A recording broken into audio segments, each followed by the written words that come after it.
Alright, what's up everybody? We're back. I want to do a quick video. Hopefully it won't be too long. I want to put the points eliminator in the distributor. I want to do a quick little video on how to install it because I couldn't really find much on YouTube, on videos on actually all the pieces and parts and how they go. There's a couple of quick videos, but nothing in depth. So I want to do a kind of a quick little video on that, and then that'll be it for today. My son's coming over tomorrow, I think.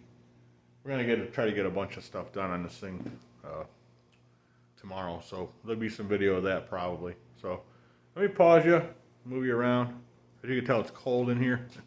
I do have the heat going, but it's not warmed up yet. So let me turn you around and we'll work on this thing. Hold on. Alright guys, so I think I previously already talked about this, about the how you take your old points off. This is the original points. They go right there on these two holes. There's actually a little locating pin right here. I don't know if you can see it in the camera, but that's what kind of keeps them from moving around a little bit. And then of course you got your, let's see, there's the condenser, which I think goes over here. Yeah. So you don't need any of that no more once you put these in. There's a wire, usually a wire soldered in here. I pulled that off, and there's a ground there that you don't need. So first thing you gotta do is you gotta take your little plate here. You got to find that little locating pin right there. Screw holes line right up. And you got to find your little tapered flatheads right here. And we're going to go ahead and put those in now, hopefully. See if the screwdriver fits it. Kind of better than the other kit for sure. So you go ahead and get those started. These ones don't have real deep slots, just like the Chinese ones. But it's not too bad. They actually kind of fit. It can be a pain in the butt to get started because they're kind of small. But and the other thing I noticed too is sometimes this gets in the way of this plate here. So we're going to go ahead and get these tightened down.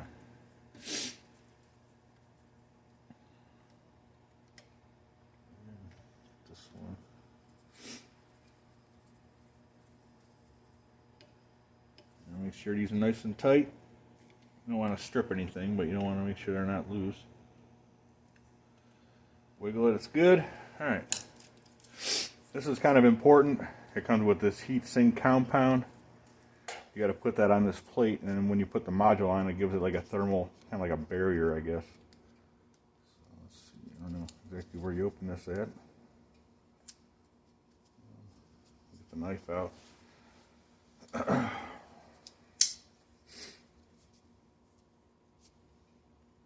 Okay, I'll do that. We'll put a little bit of that on there. And I did knead this up a little bit. I'm sure you're supposed to. I'm sure it says somewhere to knead it. My arm's probably in the way, but so I just squeeze it on there. Just take and kind of get it all moved around. You want pretty good. You pretty much want to put it all on there and just spread it around. So now we take our module, and actually I already put it in. There's a grommet where your other wiring would go through the bottom. It comes with a rubber grommet. I put that in just off camera. It's kind of a pain to get through there. I used a flathead screwdriver to feed it through there a little bit at a time. I put a little oil on it and it actually worked pretty good. Now we're going to feed the wiring through, which may be a little bit of an issue because the holes are kind of small. I think we'd be better off going through like one at a time here. One wire at a time. Hopefully we can get that through there, all three of them. I'm sure my arm's in the way and I apologize. It can be kind of a pain filming this kind of stuff.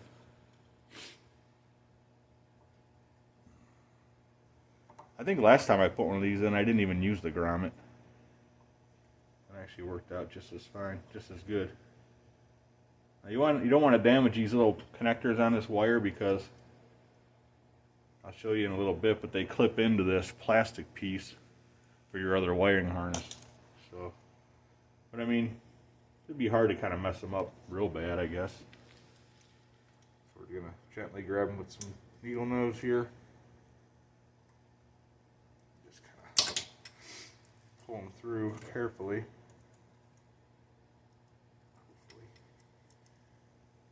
Oh, there we go. This third wire might be a problem getting it in there. That's pretty snug.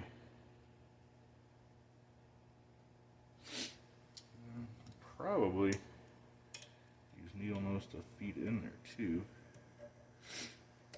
Maybe. I can't see it though. Let me grab a little flashlight here so you can see what's going on.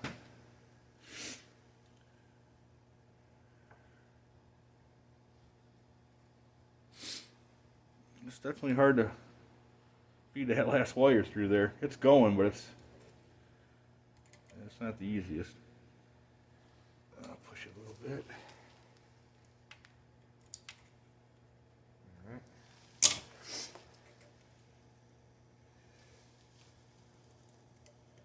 You could use a little lubricant on these. It wouldn't hurt them. All right, we got our third wire to the bottom. There was a little bit of WD-40 left on these grommets, so that helped us a little bit, I'm sure. So now, you gotta find your, oh, I got some of that stuff on me.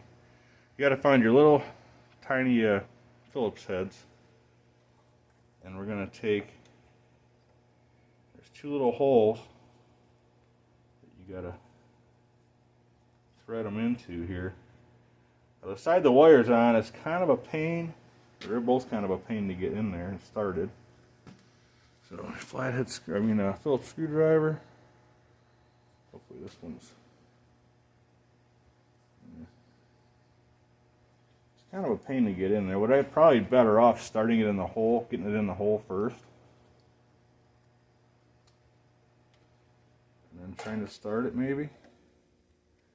Actually, you may have to open up your. There we go. That one started.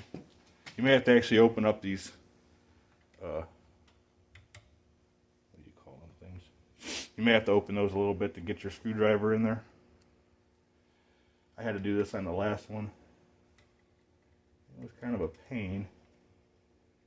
But it seems to work better if you get your screw started first. There we go. So we got those screws in there. Just gotta make sure they're tight.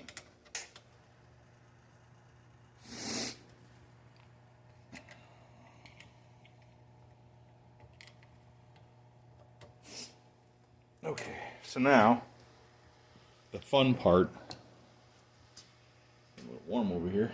The fun part. Take your shutters. This is two pieces. They fit together as a little tooth on each side. And what you got to do is you got two little hex head. I'm not sure what size they are, but they go through the bottom. They thread into where your rotor goes. And then you got to thread them all through there. The hardest part is getting them started and keeping everything from falling apart on you because this is two pieces, so you can put it around like this, which makes it a little bit of a pain to do it, but believe me, you can do it. It's just kind of a pain in the butt. So go ahead and put this together. That looks good. You gotta hold it. Put these up from the bottom.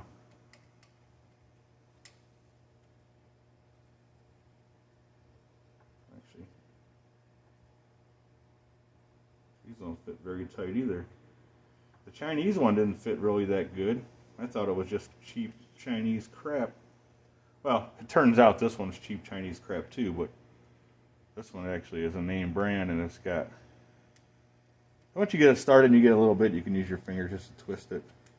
And actually a hex head sits in a little hex head like inset in there, so that one should be fine.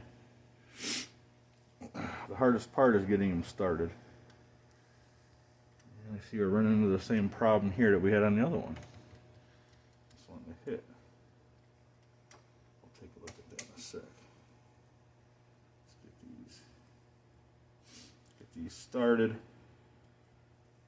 Thread it in there.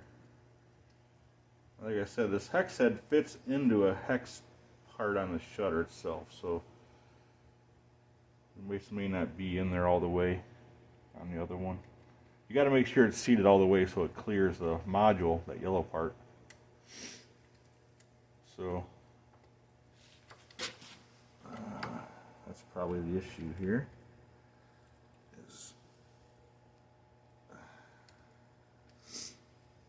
Okay, so yeah. Alright, so basically it's installed. So what's going to happen now is we got our wiring. You take your rotor, you take your original screws out of the rotor. That's right, I forgot. This is what holds the cap on, these two screws. And it came with these two nuts, which I don't have the right size wrench over here at the moment. We can at least get them started. And that should hold everything up out of the way, clearance wise. Once these are good to go. This don't seem like it's long enough to start even. There we got it. Okay. I think what it is these, I'm trying to remember for sure, but basically the nuts that hold the rotor on, they basically keep everything tight up so it doesn't hit on anything. This one's clear pretty much. Actually, it hits a little bit. Let me find something to tighten that up with. I'll be right back. Hold on, guys. All right. Here we got our nuts all tightened up. I think they were 11/32, and as you can tell, it's not rubbing on nothing. Shutter piece isn't hitting anything. All the wiring. You want to make sure you don't have a bunch of extra wires sticking out. So make sure those are good. Like I said, you'll need this plug once you figure out, of course, how it goes. Looks like this one goes. How does it go? Goes like that. Oh, goes like this. And you just match up. Red wire goes on this end. Just pushes in. And it should click in, I think. Actually, it'd probably be better with it off. So, there we go. So that locks in. Brown goes in the middle.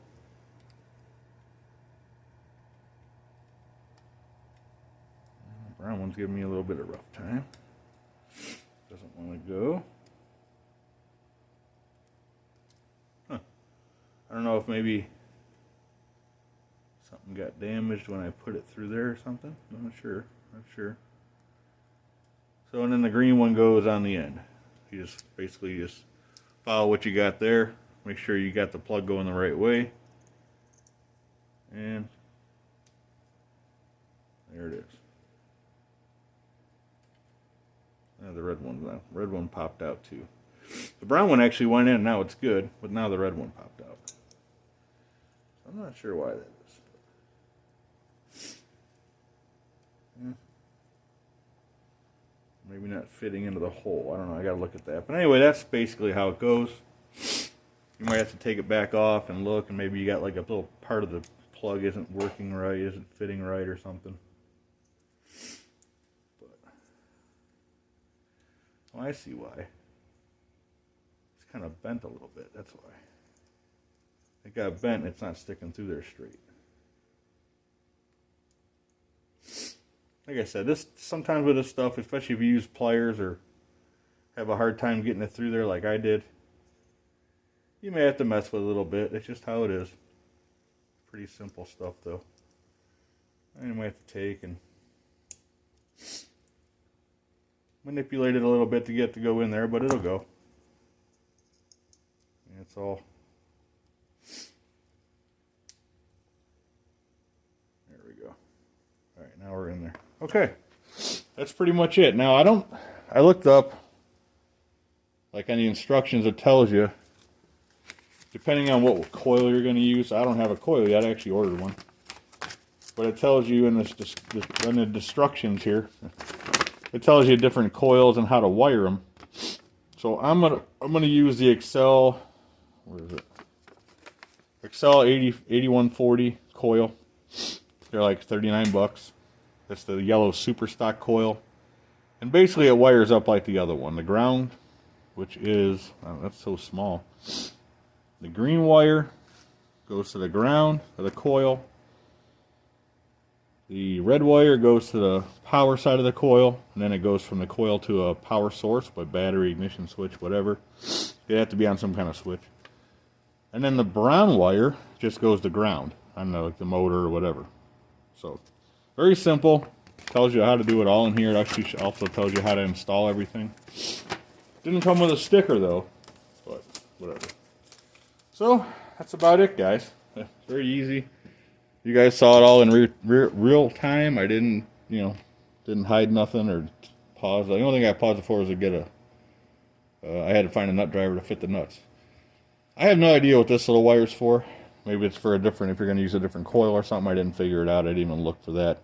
And it comes with a couple extra screws for probably attaching this ground wire. So, anyways, that's it. If you guys wouldn't mind, give me a thumbs up. Subscribe if you'd like, and we are doing a 500 sub giveaway, so go to the giveaway video. I'll put a link in the description below for the giveaway video. You have to be subscribed, and you have to comment on that video to enter the giveaway. And then also I'll put links to the Facebook group and the Instagram. I have an Instagram and a Facebook group for this channel, so check those out if you'd like. All you gotta do for the description is click on the title, and it'll drop down, and it'll come up. So. Anyways, guys, thanks for watching. We'll see you on the next video.